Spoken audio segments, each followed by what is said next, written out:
İlk önce onu deyim ki, yəni belə bir deyim də var, dəri bizim daxili orqanlarımızın aynasıdır, güzgüsüdür, bəli.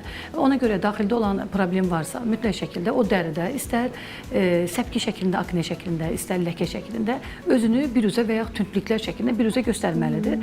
Biz ona uyğun olaraq, hətta terapiyada işləyən zamanda pasiyent içəri daxil olarkən, yəni biz onun üzündəki problemlərə uyğun olaraq təxmini bir diaqnoz haqqında fikirləşirdik və analizlər əsasən bunu təsdiqləyirdik. İndi də belədir. Yəni bəzən təəssüf olsun ki, çox insan dəridə akne var, çapıq var, məsələn bir prosedurlar problemlər var, amma onlar daha çox botoks, dolğu ilk öncə etməyin tərəfdarıdır. Mən hər zaman sevirəm ki, yəni bir təmiz bir yer düzəldib onun üzərində prosedurları etsək daha gözəl olar. Ona görə ilk öncə mütləq şəkildə dərimizi tam sağlam, yəni sağlam dedikdə pürüzsüz, hamar, məsaməsiz, səpkisiz, çapıqsız bunu etmək lazımdır.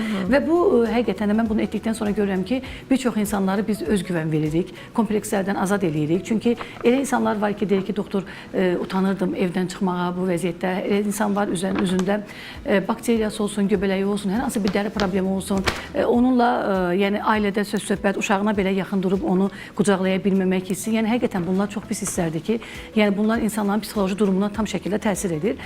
Ona görə də bütün bunları tam şəkildə dərinin tamlığını bərpa etmək, sonra uyğun olarsa, təbii ki, qırışların öz problemi var, çökülmək üçün dolğular tətbiq edirik. Bunlar da qədərində və ən əsası sertifikatı olan preparatlar ki, pasiyentdə heç bir zərər olmasın. Biz onun bədən, məsələn, gialurun dolğu, gialurun tuyusu təbii dolğudursa, zaten bu bizim bədənimizdə var. Vaxt keçdikcə sorulur, orada boşalmalar, çöküntülər yaranırsa, biz onu bəli, tam bədənimizə uyğun olaraq qəbul etməliyik ki, orqanizmdən o yad cisim kimi qarşılanmasın və sonra da böyük bir fəsadlar verməsin.